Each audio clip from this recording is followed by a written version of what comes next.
Hello. Can you tell that I did not have time to do my hair today? Oh my gosh. Hopefully your hair, I think, yeah, your hair is looking much, much better than mine. Happy to hear it. All right, today we're reacting to Geography Now, doing some more of these. Portugal. Portugal, I honestly don't know really anything about. I'm so unfamiliar with Portugal, so this one I'm very, very excited for. If you like the video, make sure to like and subscribe. As always, come see me on Twitch. I'm loving talking with you guys about this kind of stuff, as always. And let's do this. Some countries try to fight the ocean. Others are afraid of the ocean. Portugal practically wants to live in the ocean. If they had gills, they'd sell their land and build an Atlantis. Welcome to the powerful little sailor of Europe. Oh, I love it. It's time to learn geography. No! Okay, so when he says that some countries want to fight the ocean, that reminds me of, it's freaking the Netherlands, right? How they literally have a wall, like, barricading the ocean from just flooding half of the country. Dude, that's hilarious. That's so true. Hey everyone, I'm your host Barbs. This episode couldn't have come at a better time because I literally just got back from a trip to Portugal with my mom. I met tons of you guys, the Portuguese geography peeps, and little side note.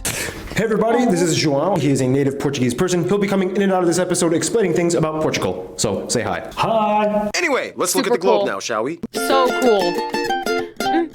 Portugal is sometimes called the door to Europe. It's the start to the mainland. The Portuguese are ocean people. They Interesting. need to be close to the sea. They get uncomfortable without it. With that in mind, their country is pretty ideal for them location-wise. Portugal, the rectangle-shaped country, is located at the very end of the Iberian Peninsula, surrounded by Spain on all three sides, as well as two island regions in the Atlantic. They have the westernmost point of continental Europe, Cabo de Roca, and the westernmost point of Europe's domain, the island of Santa Cruz das Flores. Important note, Portugal has one of the oldest borders in Europe and one of the oldest in the world, very much thanks to this treaty signed between these two kings back in 1297. The Spanish and Portuguese have always usually had amicable relations in regards to their states. The only kind of dispute they have is over the town of Olivença. This is not an official dispute, but most Portuguese believe that it kind of probably should be theirs because of history or something. Look it up. For what it's worth though, there's even a spot where you can zip line across this river from Portugal into Spain and travel forward 1 hour in time because for some reason Portugal decided to follow the UTC +1 zone instead of +2 like Spain, meaning that even though Galicia is on the same longitude, they are 1 hour ahead. Anyway, the country is divided into 18 districts and 2 autonomous regions, the Azores and Madeira Islands. These 2 island regions give a huge boost to Portugal's exclusive economic zone by over 1.7 million square kilometers, making it the 3rd largest EEZ in the EU and the 20th in the world. The capital is Lisbon.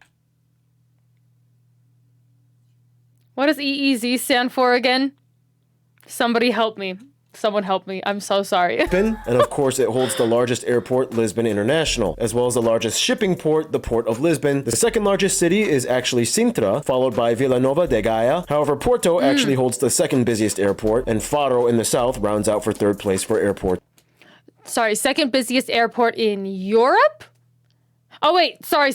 Okay, did they already mention... The Port of Lisbon. The 2nd largest city is actually Sintra, followed by Vila Nova de Gaia. However, Porto actually holds the 2nd busiest airport, and Fado in the south rounds out for 3rd place for airports as well. Remember, even though these little uninhabited guys known as the Savage Islands are closer to the Canary Islands of Spain, they actually belong to Portugal and make up the southernmost part of Portugal's domain. One of which right here, Pontina, is actually a self-proclaimed micronation purchased by some art teacher dude who bought it and then later claimed independence from Portugal in 2007. Keep in mind, these overseas regions, in addition to the Canary Islands and Cape Verde, are part of a larger oceanic region known as Macaronesia, not to be confused with Micronesia, which is halfway across the world. Yeah, that micronation island thing, that's a weird one. Look it up. They kind of have all they need in that small space as long as they have the largest portion of the Atlantic coast on the Iberian Peninsula. This is kind of what allowed them to become the front runners in the age of discovery and European expedition years. Most of the first and famous explorers you've probably already heard of, Magellan and Vasco da Gama, they come from Portugal. Ahem. Yeah, you guys took the Arctic and Vinland like hundreds of years earlier. For what it's worth though, it's important to note that historically, not only were the Portuguese the first to kick off the age of exploration with the first discovery at the Azores and Madeira Islands, but they also had a vast empire at one point expanding across 5 continents as far as East Timor to Brazil and everything in between. The problem was, with the exception of Brazil, Angola, and Mozambique, the Portuguese really only kind of maintained numerous ports and coastal colonies that didn't encroach far inland with the connecting land masses. Their love of the ocean kind of ended up diminishing much of their land claims, and the majority of the ports were either fought over and lost or sold to other colonial powers of the 18th and 19th centuries. Nonetheless, outside of the sovereign Portuguese-speaking countries today, you will see small remnants of Portuguese influence in places like China's special autonomous region of Macau, with its Portuguese-named streets, and the churches and culture of areas like Goa, as well as Daman and Diu in India. Anyway, this segment is getting kind of long. Yeah. Here are some places of interest that you guys, the Portuguese people, suggested we mention in this episode. They have 17 UNESCO heritage sites. Many of them are famous monasteries or churches or sanctuaries. Sintra has that cool national palace thing, and this grotto palace. Guimarães has that castle where Portugal kind of started. Ericeira is like the best surfing spot. Pretty much the entire city of Porto with its colorful neoclassical and Baroque charm. They also have the coolest bookstore ever and the most beautiful McDonald's. I would love to go to the bookstore. Oh gosh, I love bookstores. I've never talked about this. I think in my last video I talked about how I don't listen or read books. I listen to or read books very often anymore, but I love bookstores and I love pretty books. I love books that have the leather covers where they look really nice. Oh, and I want to read all of them, but I do not give myself the time to read almost any of them. It sucks. Life is hard. But that would be amazing. Those boulder homes in Monsanto, the castle of Óbidos. Évora has like the best historic sites and even a Portuguese Stonehenge. Coa Valley rock art sites. The world's shortest international bridge with Spain. The cemetery of Anchors. The Monte Penedono. Oh wait, the bridge goes from Portugal to Spain? That is so cool. Dolmen, pretty much everything on Madeira Island with its beaches and botanical gardens, the museums. Gorgeous. This one is even dedicated to Ronaldo. Lisbon has so many sites like the Belém Tower, the Jerónimos Monastery, and every year there is a huge pilgrimage to the town of Fátima, one of the holiest sites in Portugal. Yeah, and that's the thing about Portugal. Like once someone finds a cool hidden natural spot, it usually gets exposed and invaded fast. And speaking of nature, that brings us to... Now, as mentioned, Portugal is an ocean-loving country that loves the sea and water. Nonetheless, the actual people do need to kind of live on land and like grow food on it and stuff. So yeah, this is how you break it down. Portugal's land makeup, of course, is made up of the two main parts that fall under Portuguese sovereignty, the continental Portuguese landmass on the Iberian Peninsula and the two island regions of the Azores and the Madeira Islands. The continental part of Portugal is located on the Eurasian plate, close to the convergence of the African plate. Geologists speculate that there could be a newly emerging rift which could explain some of the seismic activity, such as the Great Lisbon earthquake of 1755 that nearly destroyed the entire city on All Saints' Day. Look it up. Anyway, the northern parts are generally more mountainous and hilly, with two main mountain chains, the northern Meseta Mountains and the Serra da Estrela, which has Torre, the tallest point on the mainland. However, if we're talking about the tallest point in the entire country, that actually belongs to Mount Pico on Azores Island. Back to the mainland, though. The country is shaped by three main rivers, the Douro in the north, the longest river of the country, the Tagus or Taj, and the Guadiana in the south, which feeds into the largest lake of the country, Lake Alqueva, which is actually a reservoir created by the Alqueva Dam. The south of the country, known as the southern Meseta, is generally flatter and lush with the Sado Basin fed by the Sado River. Skipping over to the island regions, the Azores and Madeira Islands are volcanic archipelagos, generally lush and green, and mild to warm year-round. Madeira actually has a UNESCO nature zone, the Laurisilva or Laurel Forests of the north side. For the Azores, they are kind Is that just like a reservation type, or what is that called? Like a nature? Yeah, is it like a nature reservation or something where they, or preservation? Oh gosh, what's it called? We have those in the U.S. where it's certain pieces of land that you're just not allowed to touch. Just don't mess with it. That's we want nature to be in control of this part of the land. What is that? Is that a reservation? Anyway, moving on. Kind of precariously positioned right at the triple junction of three tectonic plates, and the westernmost islands, Corvo and Flores, are actually located in the North American plate. They are beautiful green islands that actually kind of resemble the Irish countryside with farm plots dotted everywhere. This island chain is also the only part of Europe, if you don't consider the Caucasus part of Europe, where tea can be cultivated naturally in its environment. Phew, that was pretty compact in detail. And we didn't even get to talk about all the cool stuff like the cave beach of Benagil, or this tidal pool, or that place where the largest wave ever was surfed by that dude. Whoa, that was Portugal? Yes, it was. Look it up. In the meantime, you know the deal. That is honestly me. I'm just like, oh, I recognize that. That was Portugal. Oh, that was Portugal. No, I've seen that. That's in Portugal. Yeah, here we are. You live and you learn. So I take my triple shot of espresso break, which means Noah comes in to fill in for the rest of this segment. Did somebody say Keith? No.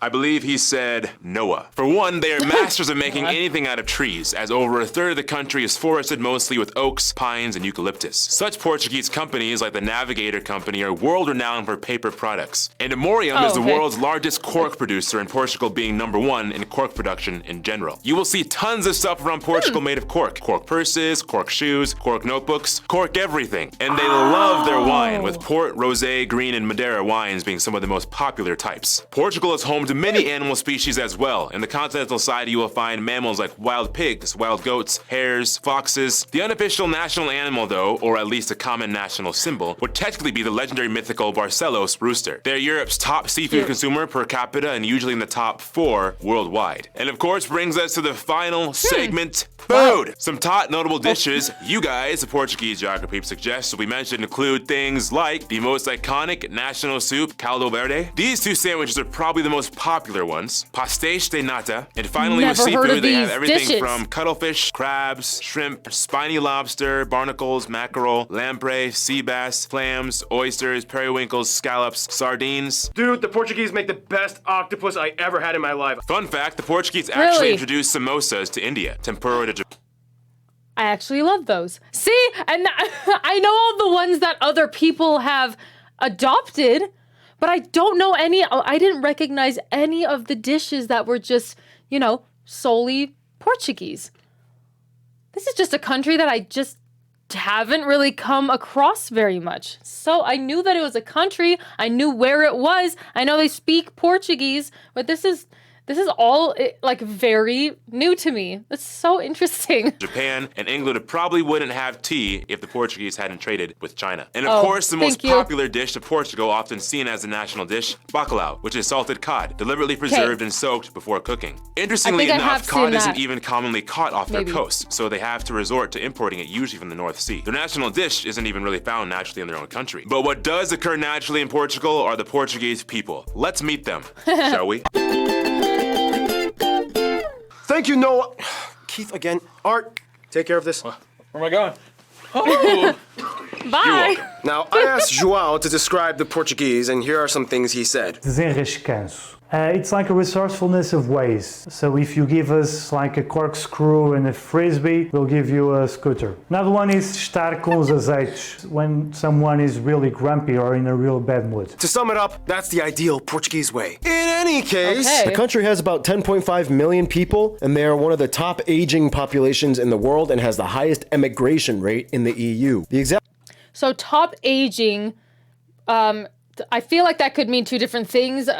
Tell me if you know which one it is. Is it they're the old, like people are old there, or they have a high, living expectancy? Like the aging is, I don't know. I don't know exactly what he means there. Exact numbers are not always completely reliable, but many sources on average report that somewhere around 90 to 95% of the population identifies as Portuguese, but that term is very broad as there are many different types of Portuguese people that look totally different from the others. Some of them are blonde hair and blue-eyed, and some are tan and olive and brunette. Either way, Portuguese. The remainder of the 5 to 10% of the population comes from all over the world, mostly Europe and former colonial states like Brazil, Angola, and Mozambique, and even a small Asian minority as well, mostly Macau Chinese, and India from Goa and Daman and DU. They use the euro as their currency, they use the type C and F plug outlets, and they drive on the right side of the road. Now, of course, in Portugal, the official language is Portuguese, a Latin-based Romance language. It's actually related to the Galician language in North Spain, and usually the two can pretty much understand each other, and weirdly enough, Galicians and North Portuguese people have Celtic roots.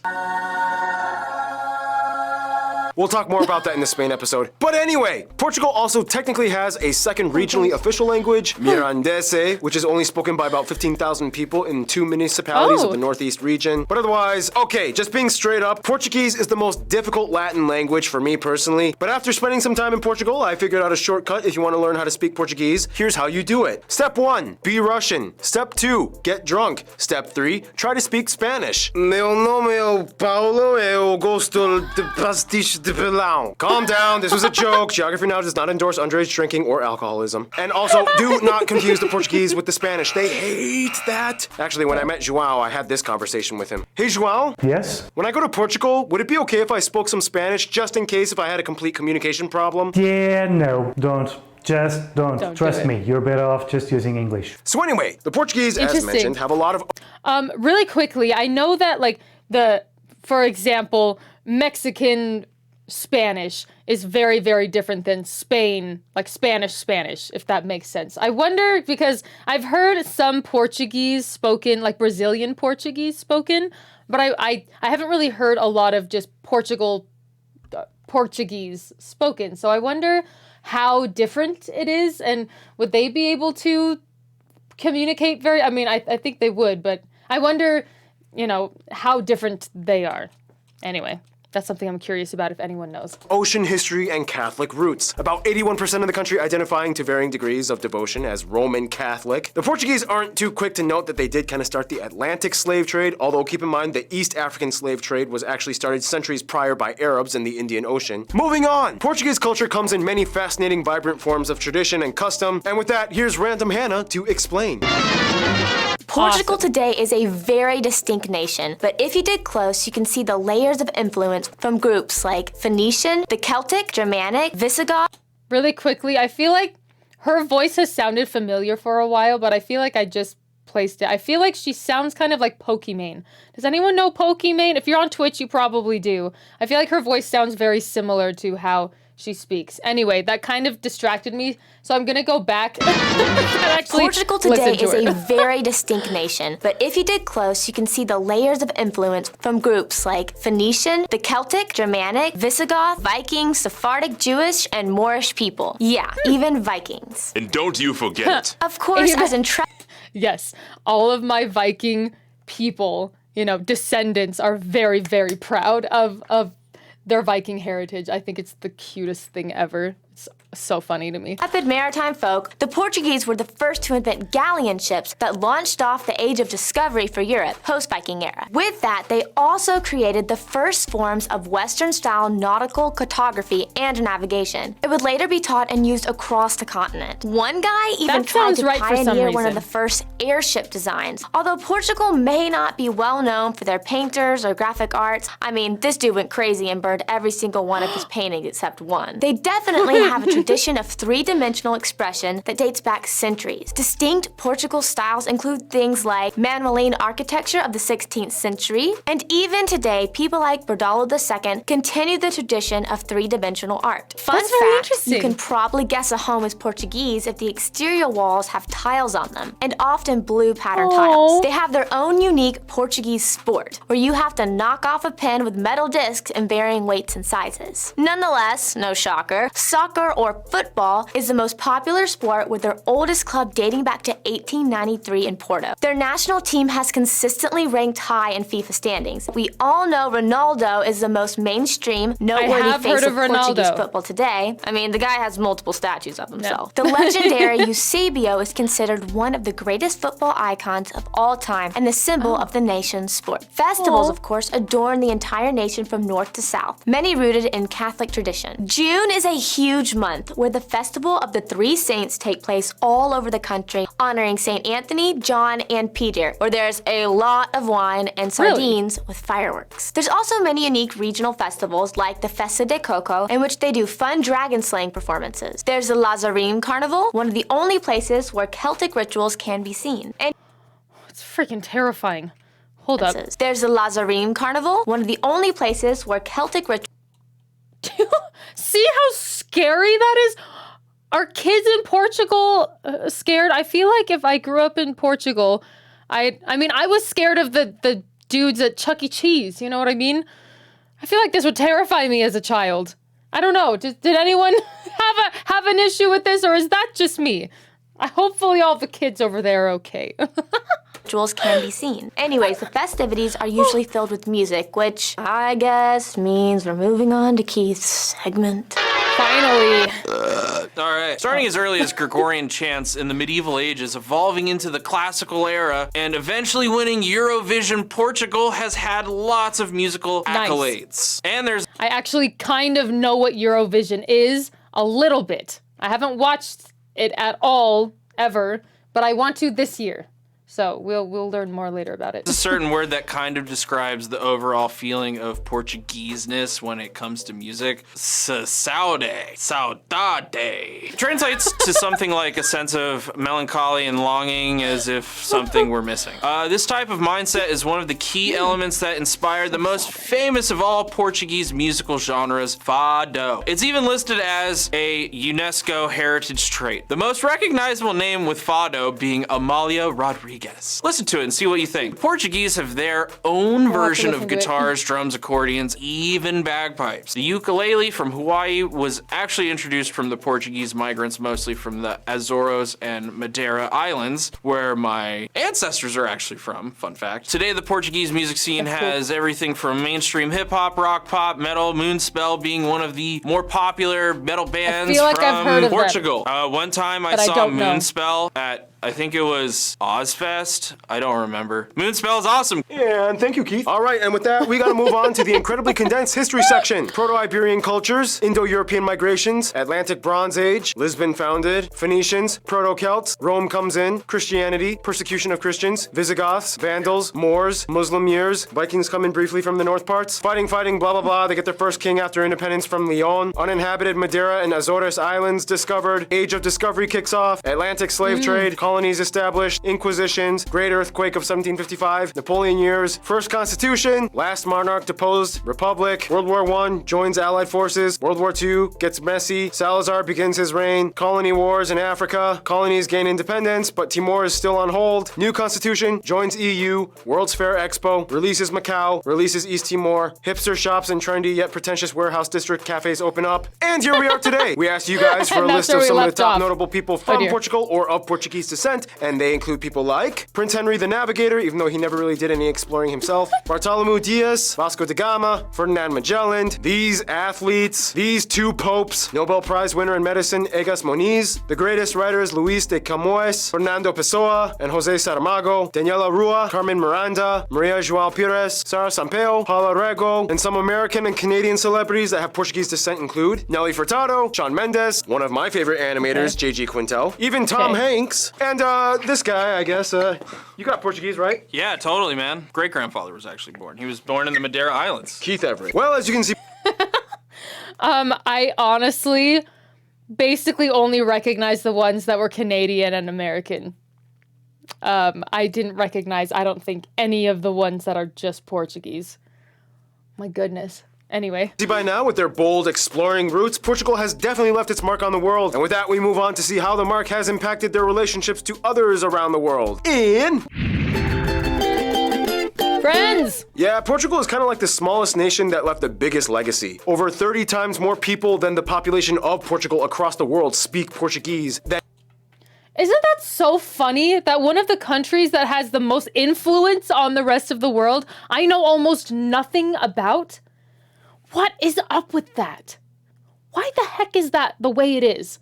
Anyway, it's better late than never, but I'm kind of really shocked about this. Anyway, moving on. And in Portugal. For one, they have the longest official alliance between two countries on Earth with the UK. Forged in 1373, they have been working alongside the British for a long time and have developed numerous bilateral policies and trade deals. Long story short, the Portuguese introduced tea to the British, and the British helped them get cod. For France, Portugal is kind of like the lean Latin boy next door who keeps trying to flirt with France, even though she's kind of dating Germany. There are more Portuguese people living abroad in France than any other nation at about 2 million. The Portuguese love the French. They enjoy the laissez-faire culture and charm and have integrated very well into French society. The Portuguese were the first Europeans to have encountered the Japanese, and much of the historical interaction reverberates to this day culturally. I mean, they founded the port city of Nagasaki, and even the word arigato is derived from the Portuguese word obrigado. Even when Japan was isolated, they traded for centuries, only with the Portuguese. Even though things got messy in the 60s and 70s, they still have close ties to their former colonies, especially Brazil, Angola, and to some extent Mozambique. Many of these people have recently moved in on separate migration waves, and today you can see many of them in major cities like Lisbon and Porto. Billions of dollars are traded with Angola annually, and Portugal even canceled Mozambique's remaining debts from independence to 2005 at nearly $400 million. Brazil is their biggest legacy. It's like the son they fed steroids and became a massive giant bodybuilder. Today, the Brazilian dialect of Portuguese is more widely taught and distributed in media than actual Portuguese, and even after independence, the two have shared a privileged family bond that will always have high favor towards the other. For what it's worth though, when it comes to their best friend, most Portuguese might begrudgingly hate to admit it, but they kind of, at the end of the day, will always walk side by side with their oldest friend, Spain. Portugal was actually the first nation that fully emerged out of the Iberian Peninsula back when Spain was a bunch of disjointed kingdoms. Since then, they've been rivals and adversaries. During colonial years, they competed to see who could take over the Americas better. They've had centuries of conflict and treaties, alliances, unions, arguments, but in the end, they just have that Iberian culture and Latin root that ties them in so closely as brothers. In conclusion, we say that we like to keep things moderate and simple, but our history is anything but moderate and simple. Our love of water kind of spilled over into a global empire phenomenon that even us probably didn't see coming. Today, the Portuguese legacy lives on. stay tuned. Qatar is coming up next. What is... So interesting. Yeah, I guess that because Brazil is closer, that's the one we kind of gravitate to. That's the Portuguese that we know. I don't know. That's really interesting. So I'm glad to hear that a lot of Brazil, I guess, kind of came from Portugal. That makes me feel a little bit better. Like, okay, maybe I knew a little bit about it, but not... I don't know, that's so fascinating to me. And I never thought about, we're going to Europe during the summer, hopefully if everything works out. I never thought about maybe flying to Portugal and then going from there. Never thought about it, even though that's like the closest to us, I guess. It's just fascinating that I just never really came across really anyone from Portugal, anyone who'd really visited there. I just never talked to anybody about Portugal before. So I'm really glad that we watched this today. Anyway, let me know what you think. Let me know if it needed any kind of correction, if I needed any kind of correction, or if I missed anything, which I always do. It's totally fine. But yeah, and I will see you in the next video. Thank you so much for watching. Bye!